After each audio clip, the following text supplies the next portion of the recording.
ભરૂચ તાલુકાના નવા તવરા ગામે શૈલેષભાઈ ઠાકોરભાઈ મોદીના દુકાનમાં આજે વહેલી સવારે શોર્ટ સર્કિટના કારણે આગ લાગતા સંપૂર્ણ દુકાન બળીને ખાખ થઈ ગઈ હતી। દુકાનમાં રહેલી સામગ્રીઓ સહિતની 2 ફ્રીજ પણ બળીને ખાખ થઈ ગઈ હતી તથા આજે વહેલી સવારે 3 વાગ્યાના આરસામાં શૈલેષભાઈ ઠાકોરભાઈ મોદીના ઘરમાં રહેલી દુકાનમાં આજે વહેલી સવારે આગ લાગી હતી। જો કે જેઓ મકાનના બીજા માળ સેકન્ડ ફ્લોર પર સૂતા હતા જેને લઈ તેઓએ પણ આગની જાણ ન થઈ હતી। આગની 15 થી 20 મિનિટ બાદ સામે રહેલા વ્યક્તિઓએ તેઓને બૂમ પાડી જણાવ્યું હતું કે તમારી દુકાનમાં આગ લાગી છે, જે જોઈ તેઓ તરત જ બહાર નીકળ્યા હતા અને ઘરમાં રહેલા 4 વ્યક્તિઓ ઘરમાંથી બહાર નીકળવાના પ્રયાસો કર્યા હતા। જો કે ભારે જહેમત બાદ તેઓ સહી સલામત બહાર નીકળ્યા હતા અને ત્યારબાદ તેઓએ ભરૂચ નગરપાલિકાના ફાયર ફાઇટરને જાણ કરતા ભરૂચ નગરપાલિકાના 2 ફાયર બંબા તાત્કાલિક પહોંચતા દુકાનમાં લાગેલી આગ પર કાબુ મેળવ્યો હતો।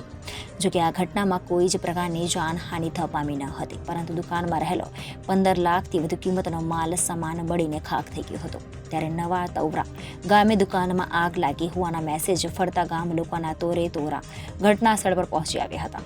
મારું નામ શૈલેષભાઈ ઠાકોરભાઈ મોદી છે। નવા તવરા ગામમાં રહું છું અને કાલે રાતે લગભગ 3:30 વાગ્યાની આજુબાજુ મારા ઘરમાં આગ લાગી હતી। જો કે અમને તો 4 વાગ્યા સુધી 4 વાગ્યા પછી ખબર પડી। સામેવાળાએ અમને બૂમ પાડી કે ભાઈ તમારા ઘરમાં કંઈક સળગે છે। અમે તો ઉપર સૂઈએ છીએ અને અમને ખબર પણ ના હતી। અમે ચાર માણસ છીએ, મતલબ કે હું, મારો સન, મારા વાઈફ અને એની વાઈફ।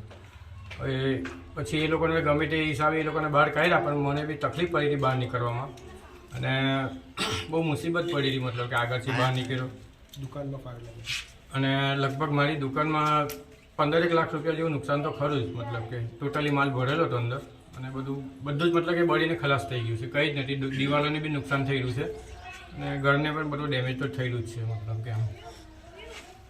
અને ફાયર બ્રિગેડ વાન પણ બોલાવ્યા હતા અમે, તો એ લોકોએ પછી આવીને આગ ઓલવી હતી। કેટલા બંબ આવેલા? ફાયરના 2 બંબા આવ્યા હતા અને બંને સારી મહેનત કરી અને આગને કાબૂમાં લીધી હતી। મતલબ કોઈકને નુકસાન થયું? ઘરમાં કોઈને પણ નુકસાન નથી, બધા સારા જ છે। કોઈને બીજી કોઈ જાનહાનિ જેવું કંઈક છે નથી, મતલબ કે બધા સારા જ છે। મતલબ રિપોર્ટર વિરલ ગોહિલ, જનાદેશ ન્યૂઝ, ભરૂચ।